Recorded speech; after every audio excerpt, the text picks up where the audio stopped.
pujat des de l'any 83 fins ara, ha pujat uns 2 graus, que és molt de mitjana anual. I això vol dir que els arbres tenen molta set, tenen estrès hídric, falta d'aigua. Aquesta és una regió que normalment plouen uns 700 litres any, i aquí està plovent uns 200 litres menys de moment, i per tant passen molta set i moren molts de sequera, insolació i sequera, les dues coses. Fins i tot hi ha una cosa que hem descobert, una cosa nova, que és que la fotosíntesi, que és el gran miracle, que les fulles són que van capturant l'energia llumínica i la transformen en arbre, doncs la fotosíntesi s'ha alterat i la química de la fotosíntesi està alterada. Llavors hi ha una alteració en la fotosíntesi i això també accentua la crisi i van morint, van patint fixa't, de senescència. Veus les branques de sota que es van assecant, que perden la fulla? Llavors aquesta és la manifestació més important.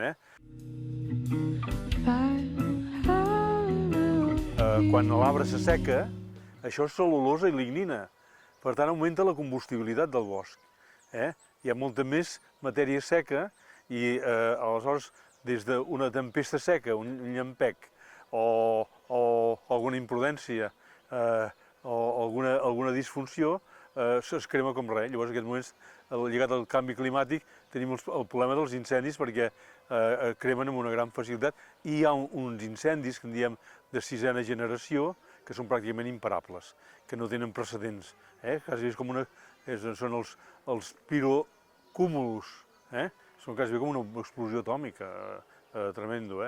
O sigui que i després el que veiem és, això ho veurem potser més endavant, que els arbres mediterranis, perquè no és el mateix el canvi climàtic com es manifesta en els boscos mediterranis que com es manifesta en els boscos eurosiberians o centreeuropeus i com es manifesta en els boscos del nord d'Europa, borealpins. Per exemple, en els boscos de coníferes nostres aquí al Mediterrani, a l'augmentar la temperatura, el mes de juliol i agost produeixen molts més hidrocombustibles, molt més benzè i toluè. Per tant, augmenten la inflamabilitat, s'encenen amb molta més facilitat.